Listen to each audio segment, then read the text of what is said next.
The Dark Legacy of Varrio Azusa 13. Violence, Hate Crimes, and Power. Varrio Azusa 13, also known as Azusa 13 or A13, is a long-standing Mexican-American street gang deeply entrenched in the city of Azusa, California. Situated in the eastern San Gabriel Valley region of Los Angeles County, the gang has a history dating back to the 1960s and remains one of the most aggressive Serrano gangs, with a notable membership estimated at around 400 active members. Azusa 13's name includes 13 as a sign of allegiance to the Mexican Mafia La Mafia, a powerful prison-based organization that exerts significant control over many Latino street gangs in Southern California. Territory and influence. Azusa 13 claims control over the entire city of Azusa, with particularly concentrated activity in the southern parts of the city, including the Atlantis Gardens neighborhood near Alasta and Rockvale Avenues. Other hotspots include the areas surrounding downtown Azusa, primarily along Azusa Avenue and Foothill Boulevard. Through acts of intimidation, murder, and terror, Azusa 13 has maintained a dominant presence, consolidating power and establishing itself as a controlling force in the region. Criminal activities. The gang's criminal operations primarily focus on illegal substance trafficking. Members collect taxes or rent from independent traffickers in their territory, ensuring that profits from illicit trade are funneled upward to Azusa 13 and ultimately to the Mexican Mafia. This taxation system is integral to maintaining both financial stability and organizational influence. Beyond drug-related operations, the gang is implicated in robberies, extortion, and racially motivated hate crimes. Their actions have extended well beyond typical gang rivalries, showcasing an alarming capacity for systematic violence, particularly targeting African American residents. The Southern Poverty Law Center characterized these efforts as acts of ethnic cleansing. Federal indictments highlighted the gang's systematic harassment of African Americans and confirmed the Mexican Mafia's involvement, with green light orders enabling such violent campaigns. Allies and rivals. Azusa 13's primary ally is the Mexican Mafia, with whom it shares a hierarchical and symbiotic relationship. Unlike many other gangs, Azusa 13's rivalry extends beyond its immediate territory, clashing with gangs outside of Azusa due to the region's limited number of local gangs. Key rivals include Sentinel Boys 13, Durrick Crips, West Covina-based gangs such as West Covina 13, West Covina Mob Bloods, and West Covina Neighborhood Crips, Northside Boland Park 13 Baldwin Park, El Monte 13 and El Monte Flores in El Monte, Azusa FCK Faded Children's Crew, a tagging crew turned street gang, against whom feuds have turned deadly, particularly after 2009. Federal crackdown and legacy. Despite its deep roots and expansive operations, Azusa 13 faced unprecedented scrutiny following the 2011 federal indictments. These charges marked one of the largest coordinated efforts to dismantle the gang, though their criminal activities persisted in various forms. The gang's policies and tactics have left a legacy of racial division, community fear, and entrenched criminal networks, underscoring the complex challenges faced by law enforcement. Jacko Padilla. From gang life to redemption and tragedy. Jacko Padilla, once a high-ranking member of the Mexican Mafia, was born in Covina, California, in 1964. His early life was marred by instability, with his mother battling addiction and eventually leaving him in the care of his aunt and uncle. Growing up in a strict Jehovah's Witness household, Jacko's childhood lacked traditional celebrations, leaving him feeling isolated and alienated. This void in his upbringing became a catalyst for his descent into the world of crime. By his pre-teen years, Jacko was involved in robberies and soon escalated to violent crimes. Known for carrying a shotgun everywhere, even while sleeping, he targeted local parties for robberies and rapidly built a reputation as a tough, resourceful criminal. His activities led him to juvenile halls and state prisons, where he became involved with street gangs, eventually aligning himself with powerful figures such as Grumpy and Boxer. By 1989, Jacko's violent determination earned him a place in the Mexican Mafia. On the streets, Jacko's influence was both feared and revered. Stories of his absence leading to a temporary crime rate dip in Azusa highlight his reach. His territories included Baldwin Park, Puente, Covina, El Monte and Azusa, making him a significant figure in gang operations. His ruthlessness and cunning kept him one step ahead of the law, with innovative tactics to evade capture, such as using decoys and misdirection.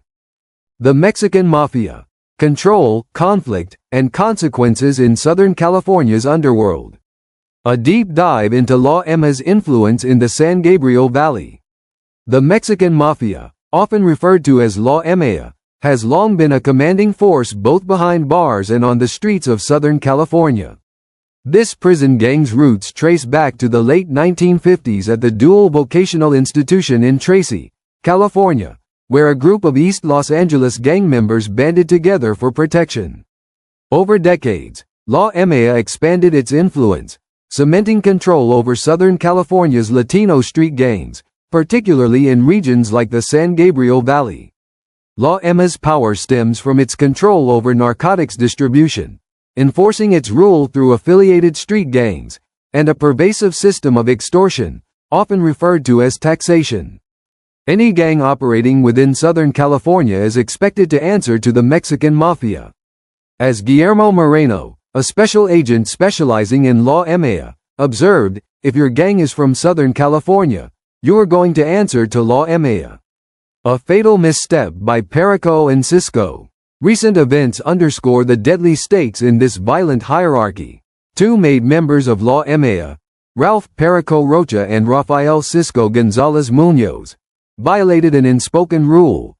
They encroached on the drug territory of Jacko Padilla, a high-ranking Amero with strong ties to the La Puente area. According to investigators, the duo diverted significant drug tax profits, tens of thousands of dollars, from Jacko's territory. This breach was deemed a mortal sin. Padilla, currently incarcerated at Corcoran State Prison, allegedly issued a green light on Rocha and Gonzalez Munoz through a kite, or secret message. Despite law enforcement's disruption of the murder conspiracy, both men remain in constant danger. Rocha recently survived a shooting in the Norwalk area, though he refused to cooperate with authorities. Control and conflicts in La Puente. Padilla's influence in La Puente extends beyond his incarceration, largely through his wife, Dolores Lola Lantada. It is common for the wives or girlfriends of incarcerated Ameros to manage territories on their behalf, leveraging trust and proximity during prison visits. Detectives uncovered Lantada's role while investigating the 2006 shooting of a Valinda man, which exposed broader schemes involving tax evasion and murder plots. The situation underscores recurring tensions within La Emma. Rivalries between federal and state prison-made members exacerbate internal conflicts, as does the ambiguity of territorial boundaries. While Perico and Cisco rose through the federal prison system, their moves into Jacko's state-based domain sparked significant discord. Guillermo Moreno noted, "The state prison guys were the founders of the original Mexican Mafia, so they have more power in California. And you are not supposed to disrespect any family member of an Amero." Cisco's violent legacy. Rafael Cisco Gonzalez Munoz exemplifies the gang's brutal enforcement methods. While controlling Puente 13, he reportedly orchestrated attacks on rivals and a witness who cooperated with authorities. A man stabbed 22 times in jail. Cisco's brother, Cesar Gonzalez Munoz, shared his fate, being sentenced to life imprisonment for giving orders to Puente 13 on Cisco's behalf. Puente 13, like other affiliated gangs, functions as an extension of the Mexican Mafia. By the 1990s, La Emma had institutionalized its taxation and extortion schemes, compelling drug dealers and legitimate businesses alike to pay a portion of their proceeds. This system turned the San Gabriel Valley into an economic powerhouse for the gang, but it also created vulnerabilities as members jockeyed for dominance. Ongoing threats. Despite arrests and convictions, Rocha and Gonzalez Munoz remain active and dangerous figures. Perico's history includes federal racketeering charges and allegations of orchestrating violence on behalf of La Emma. Meanwhile, law enforcement officials continue to monitor their activities, which may violate the terms of their supervised release. Even in moments of adversity, Law Emma's operations persist, fueled by a combination of fear, loyalty, and greed. One prosecutor likened the Mexican Mafia's inner workings to a hostile corporate takeover, where money reigns supreme, and no one is untouchable. Law Emma's grip on Southern California. The Mexican Mafia's deep entrenchment in regions like the San Gabriel Valley has left a lasting mark on communities, dictating terms to gangs, businesses, and even neighborhoods. While law enforcement occasionally disrupts their plans, Law Emma continues to wield immense power, perpetuating a cycle of control and conflict. As Detective Brian Steinwand remarked, when the EM said something, the gangs listened. The stories of Perico, Cisco, and Jacko reflect a broader narrative of survival and betrayal in Law Emma's treacherous underworld, where every move can mean the difference between dominance and death. In later years, Jacko took steps to change his life. Plagued by health issues, including chronic pain and a desire not to die in prison, he sought compassionate release. Granted freedom in 2016, Jacko attempted to redirect his life, using his experiences to warn others about the perils of gang life. Despite his efforts, his past, and the emotional toll of his decisions, continued to haunt him. Jacko's life ended tragically due to a heroin overdose in what some suspect was a targeted act. While investigations into the circumstances remain unresolved, his death symbolizes the challenges faced by individuals seeking redemption after a life entrenched in crime. His unfinished book, Jehovah to Life, offers a glimpse into his struggles and transformation. Jacko's story reminds us of the impact of our choices and the path to redemption, even amidst tragedy. Hate crimes and ethnic cleansing. Operation Bright Lights. Exposing Azusa 13's reign of fear and hate. The culmination of a years-long federal investigation, Operation Bright Lights Big City, illuminated the dark history of the Varrio Azusa 13 VA-13 gang. This sweeping crackdown unraveled nearly 2 decades of racially charged violence, narcotics trafficking, and community oppression in Azusa, California. With 51 individuals indicted for a range of crimes, the operation sought to dismantle the gang's racially motivated campaign and restore peace to a city scarred by fear and division. Federal indictment and historic action. On June 7, 2011, a federal grand jury unsealed a historic 24-count indictment charging 51 VA-13 members with racketeering RICO violations, conspiracy to violate civil rights, narcotics trafficking, extortion, robbery, and murder. Notably, this case marked only the second time federal civil rights statutes were invoked against a street gang for racially motivated crimes.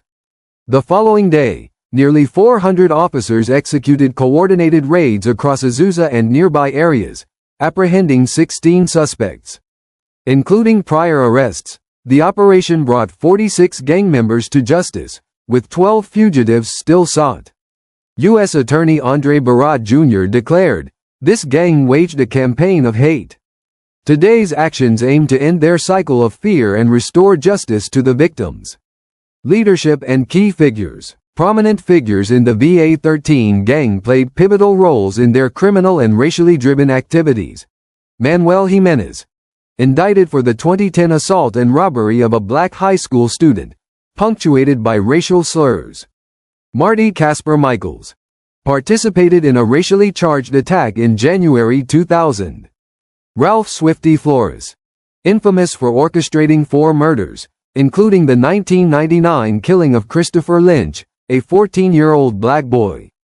Flores received 3 death sentences and life without parole. The gang's operations were closely tied to the Mexican Mafia, with 13 symbolizing loyalty to Law Emma.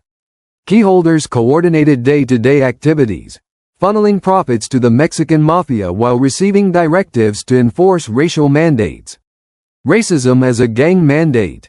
VA-13's racial hostility targeted African American residents in Azusa, with an explicit agenda to intimidate, harass, and expel them.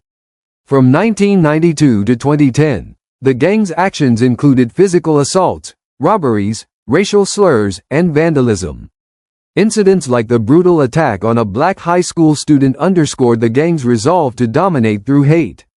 The gang's graffiti and acts of intimidation effectively reduced the African American population in Azusa to 3% of its 45,000 residents.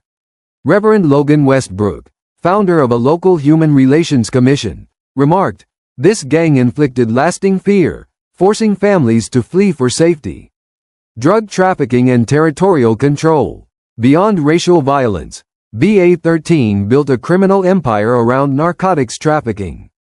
The gang monopolized Azusa's drug market, extorting independent dealers for rent or tax and employing violence to enforce compliance. Proceeds supported their operations and strengthened their ties to the Mexican Mafia. Authorities discovered detailed business plans outlining extortion schemes, stockpiling weapons, and even kidnapping the families of non-compliant dealers. These efforts fortified their control over the community, with approximately 400 active members and associates enforcing their dominance. Operation Bright Lights and broader implications. Led by the Los Angeles HIDTA Task Force and Azusa Police Department, the 3-year investigation represented a concerted effort to dismantle BA-13's entrenched structure. This operation paralleled other crackdowns on racially motivated gang violence in Southern California, such as the Florencia 13 and Avenues gangs, highlighting systemic issues within regional gang culture. Today's arrests signify progress, but they also remind us of the broader challenges of combating organized crime and racial hatred, Barad emphasized. Community impact and the path forward. The indictment against BA-13 is more than a legal victory. It is a testament to the resilience of Azusa's residents and the determination of law enforcement. While hate crime incidents declined following community initiatives, the psychological scars of BA-13's reign remain evident. Azusa is now rebuilding, drawing lessons from its experience to foster inclusivity and safety. As Andre Barad Jr. concluded, this case serves as a warning and a call to action. It demonstrates that justice can prevail, even against the most entrenched systems of hate and fear. Azusa 13 gang leaders sentenced, breaking racism and crime with legal innovation. A landmark case against racially motivated gang violence. On January 14, 2013, Santiago Rios, also known as Chico, a notorious leader of the Azusa 13 gang, faced justice as he was sentenced to nearly 20 years 235 months in federal prison. This pivotal ruling marked a groundbreaking moment in the fight against hate-driven violence and organized crime, utilizing a blend of civil rights and racketeering statutes to dismantle a deeply rooted criminal enterprise in Azusa, California. Rios, 48, served as the keyholder of the Azusa 13 gang between 2008 and 2009, a position that allowed him to oversee the gang's operations, including narcotics trafficking, racial intimidation, and hate-fueled violence. His sentencing by U.S. District Judge Gary A. Feast stemmed from his guilty plea in 2012 to charges of violating the Racketeer-Influenced and Corrupt Organizations RICO Act and conspiring to infringe upon the civil rights of African American residents. This case, spearheaded by the U.S. Attorney's Office in collaboration with federal and local law enforcement agencies, highlighted the gang's nearly two-decade campaign of racial violence. Their explicit mission: to intimidate, harass, and forcibly drive African American families out of Azusa. Racially driven violence and intimidation. The indictment revealed that beginning in the early 1990s, Azusa 13 members openly adopted racist policies. Through graffiti, threats, assaults, and systematic violence, they aimed to cleanse Azusa of African American residents. Rios admitted in court to orchestrating such acts and confirmed that new gang recruits were expected to prove their loyalty by engaging in these racial attacks. Incidents included firebombings, robberies, and physical assaults at homes, schools, and public spaces.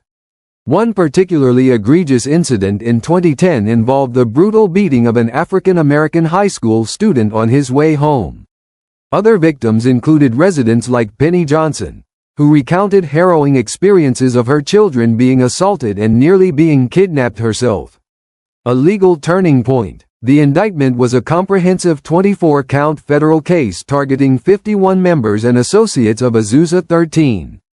This case not only brought down Rios but also led to significant prison sentences for key figures in the gang. George Salazar aka Danger, a former keyholder, sentenced to 174 months. Raul Aguirre aka Solo, sentenced to 102 months. Marty Michaels aka Casper, facing up to 30 years. Manuel Jimenez, sentenced to 78 months. Anthony Moreno Acaflaco, received 210 months. Luis Rios aka Lil Chico, Santiago's son, sentenced to 10 years. Josue Alfaro aka Negro, a keyholder awaiting sentencing with a potential 30-year term. To date, 49 of the 51 charged individuals have pleaded guilty to charges ranging from racketeering to narcotics distribution, with several also admitting to civil rights violations. Monopolizing narcotics and funnel funds to higher powers. The Azusa 13 gang maintained tight control over local narcotics trafficking, requiring street-level dealers to pay taxes or rent from their earnings. These funds were funneled to higher echelons, including members of the Mexican Mafia, who exerted influence over Azusa 13 operations. This business plan ensured a monopoly over the city's narcotics trade, enforced through intimidation, violence, and extortion. Santiago Rios admitted to orchestrating these operations, ensuring that the gang reaped profits while enforcing brutal discipline among dealers who deviated from their directives. Hate crime statutes in action. The innovative application of civil rights statutes alongside traditional racketeering laws earned praise from victims and law enforcement officials alike. United States Attorney Andre Barat Jr. remarked, "This case represents a giant step forward for the community. It sends a clear message. Gang-related hate crimes will not be tolerated, and those who perpetrate them will be aggressively prosecuted." For Azusa Police Chief Sam Gonzalez, the case underscored the importance of community safety, stating, "This is a huge victory for the victims and residents who have lived under the shadow of hate-driven violence." The collaboration between local and federal agencies was essential to dismantle this organization. Broader implications for law enforcement.